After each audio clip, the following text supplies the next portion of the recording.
नमस्ते दोस्तों, स्वागत है आपका हमारी इस नए वीडियो में। आज के वीडियो में हम बात करने वाले हैं एक ऐसे इंसान के बारे में जिसने एक ही महीने में 5 से ज़्यादा लोगों के साथ रेप किया और उन्हें चलती ट्रेन में मार दिया, वो भी बेरहमी से। इस इंसान को पकड़ने के लिए पुलिस वालों को 2000 से भी ज़्यादा सीसीटीवी कैमरास को चेक करना पड़ा। इस इंसान को पकड़ने के लिए पुलिस वालों को 5 से ज़्यादा डिस्ट्रिक्ट की हेल्प लेनी पड़ी। ये इंसान हर एक सफ़र में अपने नए नए टारगेट पकड़ रहा था। अगर ये इंसान नहीं पकड़ा गया होता तो पता नहीं और कितने लोगों की जान चली जाती। ये वीडियो है राहुल जाट गुजरात केस के ऊपर। चलिए शुरू करते हैं। 14 नवंबर की शाम को एक 19 साल की लड़की जो कि कॉलेज के सेकेंड ईयर में पढ़ रही थी, हमेशा की तरह वो अपना ट्यूशन खत्म करके अपने घर जा रही थी। उसका ट्यूशन उसके घर से 200 मीटर दूर था और उसके घर और ट्यूशन के बीच में एक रेलवे ट्रैक आता था जिसको क्रॉस करके वो ट्यूशन जाती थी और ट्यूशन से घर आती थी। लेकिन 14 नवंबर को कुछ ऐसा होने वाला था जिसके बारे में ना तो उसने और ना ही उसके फैमिली ने सोचा होगा। 14 नवंबर को जब वो 1 बजे ट्यूशन जाती है तो फिर वो वापस घर नहीं आती है। कुछ समय बाद जब वो घर नहीं आती है तो उसके फैमिली वाले टेंशन लेने लगते हैं। जैसे जैसे टाइम बीतता जाता है और भी ज़्यादा परेशान होने लगते हैं और कुछ समय बाद वो उसे ढूंढने के लिए बाहर निकलते हैं। बाहर निकलने के बाद वो आसपास कई सारे लोगों को अपनी बेटी के बारे में पूछते हैं, लेकिन सब लोग यही बोलते हैं कि हमें नहीं पता ये कहाँ है। वो जब उनकी बेटी को ढूंढ रहे थे तो उडवाना स्टेशन से 100 मीटर दूर एक रेलवे ट्रैक पर उनकी नज़र एक बॉडी के ऊपर पड़ती है। वो जब उस बॉडी को देखते हैं तो उनके मन में सिर्फ एक ही सवाल कि ये लड़की मेरी बेटी नहीं होनी चाहिए। और वो जब उसके पास पहुँचते हैं तो वो देखते हैं कि ये बॉडी उनके बेटे की है। उस बॉडी को देखकर उनकी फैमिली शॉक हो जाती है और जोर जोर से चिल्लाने लगते हैं, क्योंकि उस बॉडी के ऊपर ना तो कपड़े होते हैं और बॉडी के ऊपर कई सारे स्क्रैचेस होते हैं। और उनकी चीखें सुनकर आसपास के लोग जमा होने लगते हैं और उनमें से एक इंसान पुलिस वालों को इन्फॉर्म करता है और पुलिस वाले बिना कोई टाइम वेस्ट किए तुरंत ही उस स्पॉट पे पहुंचते हैं और एविडेंस कलेक्ट करना शुरू करते हैं। जब पुलिस वाले एविडेंस कलेक्ट कर रहे थे तब उन्हें उस लड़की के पास एक वाइट स्वेट शर्ट और एक ब्लैक बैकपैक मिलता है। जब पुलिस वाले उसके फैमिली को पूछते हैं कि ये चीज़ें किसकी है तो उसकी फैमिली मना कर देती है कि ये चीज़ें मेरे बेटी की नहीं है। तब पुलिस वाले को पता चलता है कि ये स्वेट शर्ट, ये बैकपैक उसी कातिल का है। तो एक्चुअली हुआ ऐसा था कि कातिल करने के बाद पास के स्टेशन में पानी पीने जाता है, ये सोचकर कि वो एक बार वापस आएगा और उसके साथ वापस रहेगा। जब वो पानी पीकर वापस आता है तब वहाँ पे वो बहुत सारे लोगों को जमा देखता है। इस भीड़ को देख के उसको पता चल जाता है कि सारे लोगों को पता चल गया है। इसके लिए वो वापस वहाँ से निकल जाता है अपनी सारी चीज़ें वापस छोड़कर। इसके बाद जब पुलिस वाले उस कातिल का बैकपैक चेक करते हैं तो उन्हें उसके अंदर एक चार्जर, 3 जीन्स पैंट और 2 जर्सीज मिलती है। ये सारी चीज़ों से पुलिस वाले को ये पता चल जाता है कि वो कोई एक आउटसाइडर है जो ट्रैवल कर रहा था और ये सारी चीज़ें उसने ट्रैवलिंग के बीच में की है। इसके बाद पुलिस वाले अपनी इन्वेस्टिगेशन शुरू करते हैं। सबसे पहले वो उडवाना स्टेशन जाता है जहाँ पे क्राइम हुआ था, लेकिन अनफॉर्चुनेटली वहाँ पे कोई सीसीटीवी कैमरास नहीं होते। इसके बाद पुलिस वाले आसपास के रेलवे स्टेशन पे सर्च करना शुरू करते हैं, जिसमें से एक स्टेशन पे फुटेजेस चेक करने के समय एक इंसान उसी सेम व्हाइट स्वेट शर्ट, एक ब्लैक बैकपैक के साथ दिखा जाता है। इस चीज को देखने के बाद पुलिस वाले को ये तो कंफर्म हो जाता है कि यही वो कातिल है, लेकिन उस सीसीटीवी फुटेज में उसका फेस क्लियर नहीं था। लेकिन एक चीज़ नोटिसेबल थी, वो थी कि वो लंगड़ा के चल रहा था। इसका मतलब वो डिसेबल पर्सन था। इसके बाद पुलिस वाले और भी फुटेजेस चेक करना शुरू करते हैं और फुटेजेस चेक करते समय उन्हें पता चलता है उस व्यक्ति ने वापिस से अपनी ट्रेन पकड़ी थी और बांद्रा स्टेशन तक पहुंचा, लेकिन बांद्रा के बाद वो किसी सीसीटीवी कैमरा में नहीं दिखा। पुलिस को लग रहा था कि वो शायद बॉम्बे में छुपा होगा।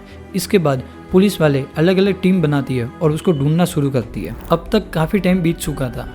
पुलिस वाले को सस्पेक्ट के बारे में कुछ भी पता नहीं चल रहा था और एक साइड में उस 19 साल की लड़की के साथ रेप हुआ था, उसकी फैमिली भी जस्टिस मांग रही थी। इसके कारण पुलिस वाले के ऊपर और भी ज़्यादा प्रेशर पड़ना शुरू हो गया था। इसी बीच पुलिस वाले उसको एक नेशनल जेल डेटाबेस के थ्रू ढूंढना शुरू करते हैं। तभी राजस्थान के जोधपुर पुलिस से उन्हें कॉल आता है कि जिस सस्पेक्ट को वो ढूंढ रहे हैं इस इंसान की पूरी डिटेल निकाली जाती है, जिसमें ये पता चलता है इस इंसान का नाम राहुल जाट है, जो कि रोहतक हरियाणा का रहने वाला था। जैसे ही इन्फॉर्मेशन मिलती है पुलिस वाले तुरंत ही उसके घर पहुंचते हैं, क्योंकि पुलिस वाले को ये लगता है कि क्राइम करके सस्पेक्ट अपने घर पर छुप गया होता। लेकिन जब पुलिस वाले उसके घर पहुंचते हैं तब उन्हें पता चलता है कि राहुल के फैमिली ने उसे कई समय पहले ही घर से निकाल दिया था। इन्वेस्टिगेशन के दौरान पुलिस वालों को पता चलता है कि राहुल को बचपन में पोलियो था, जिसके कारण उसका लेफ्ट लेग काम करना बंद हो गया था। इसी वजह से उसे डिसेबल पर्सन माना जाता था।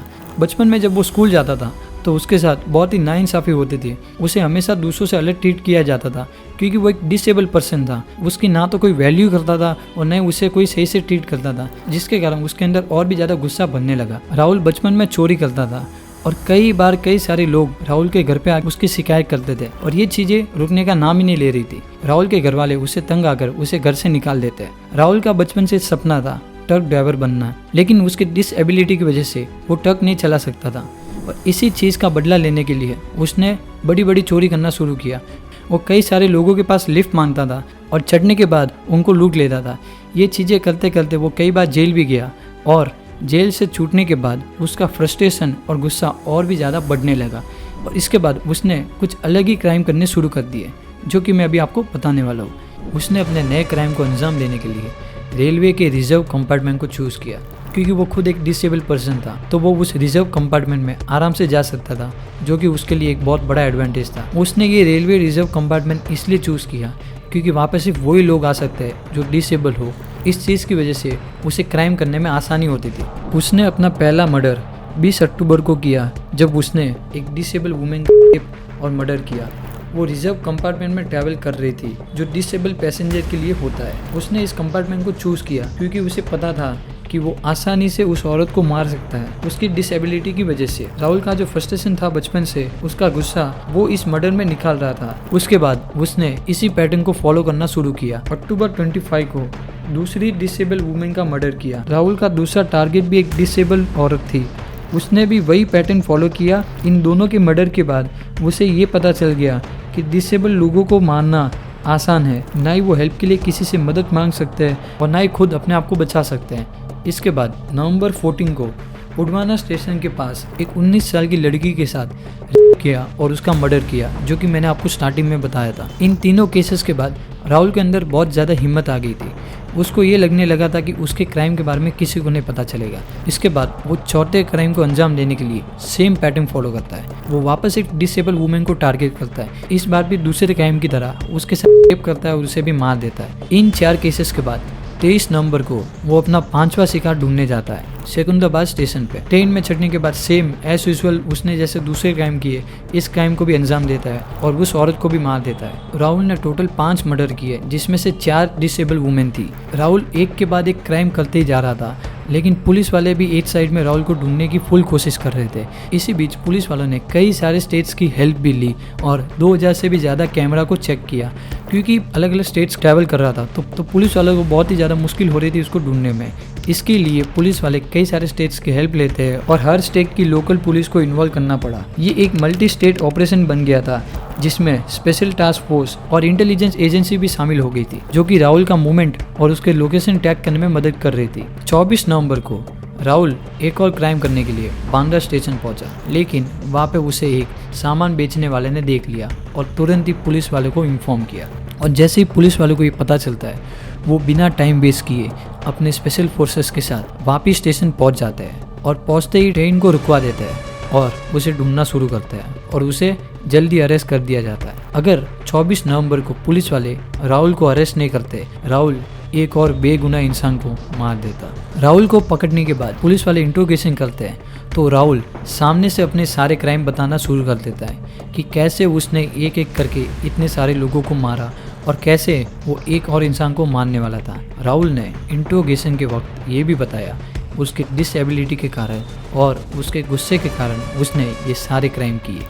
ये सारी चीज़ें सुनने के बाद अभी भी पुलिस वाले उसके साथ इंट्रोगेशन कर रहे हैं और जानना चाहते हैं कि उसने और कितने क्राइम किए। मुझे नहीं पता कि आखिर राहुल ने ऐसा क्यों किया, लेकिन इसमें उन सारे लोगों की कोई भी गलती नहीं थी। ये सारे क्राइम सुनने के बाद राहुल को कड़ी से कड़ी सज़ा मिलनी चाहिए और जितने भी लोगों के साथ उसने गलत किया है उन सारे लोगों को जस्टिस मिलना चाहिए। दोस्तों, अगर आपको ये वीडियो अच्छा लगा हो तो हमारे चैनल को सब्सक्राइब करें और मिलते हैं अगले वीडियो में।